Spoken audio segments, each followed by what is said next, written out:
Good day sa inyo mga ka-riders. So for today's video ay nasa harapan natin ang Yamaha Mio Gear at ito naman ang ating i-review ngayon at alamin natin kung magkano nga ba yung presyo ngayon. Ating alamin kung ano nga ba ang specs and features sa motor na ito. Ang engine type pala ng motor na ito ay air-cooled 4-stroke single overhead cam at 2 volt single cylinder at kaya naman umabot ng kanyang maximum horsepower sa 7.0 kW at 8,000 RPM at may maximum torque naman ito na 9.6 Nm at 5,500 RPM. Siyempre fuel injected na rin ito kaya makakasigurado ito yung matipid ito pagdating sa fuel consumption. At may fuel tank capacity naman ito guys na 4.2 liters at may average fuel consumption naman ito guys na 50 kilometers per liter pero nakadepende pa rin yun sa road condition at sa bigat ng rider. At ngayon punta naman tayo sa features. Sa kanyang headlight guys makikita natin na napakaganda at napakaangas rin ng kanyang tingnan at napakasimple lang. LED na rin pala ang gamit niyan guys maliban na lang sa turn signal light niya dyan sa bawat gilid.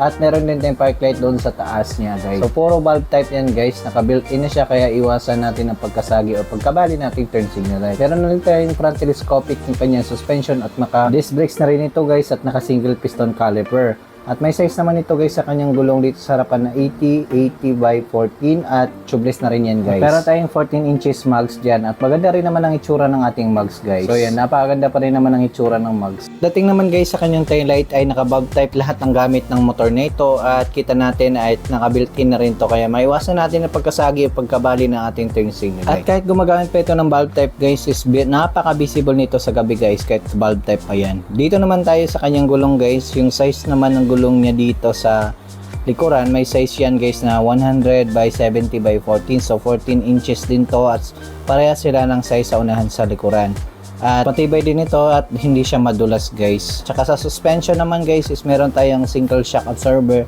unit swing naman ang gamit ng motor na ito. Dito sa front niya makikita natin meron tayong shutter key so shutter key lang ang gamit nito at kung mahilig ka mamalingke meron tayong sabitan dyan at meron din tayong 12 volts USB charging port dyan guys so hindi na tayo mahirapan na mag-charge ng ating cellphone dahil meron na itong built-in charging port. Ganda ito guys kung gagamitin mo ito pang hanap buhay at pang long ride dahil hindi ka na mahirapan mag-charge ng iyong cellphone. Dito naman tayo sa mga switches niya, meron tayong electric start, meron tayong hazard so may hazard light na rin ang motor nito at dito naman mayroon tayong high and low, turn signal light at busina. So yan lang yung mga switches niya. Pagdating naman sa panel gauge niya guys, kita natin na naka-analog type pa rin ang motor nito pero kahit ganoon pa man ay marami pa rin namang information dyan na makakatulong sa iyong pagmamaneho at napakaganda pa rin naman talaga ng design. At di lang yan guys, meron pa rin itong kickstarter kaya kung malubat tayo, may second option tayo na mapaandar yung ating motor. At dito naman, yan naman guys yung itsura ng kanyang footboard. So hindi siya madulas guys dahil meron siyang rough texture na design.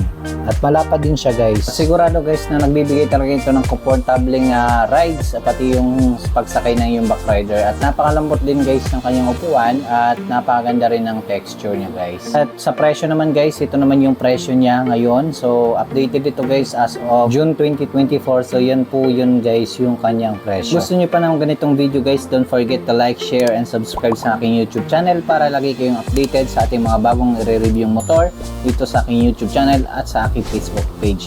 Muli maraming salamat sa inyong panonood para sa susunod na review. Abangan.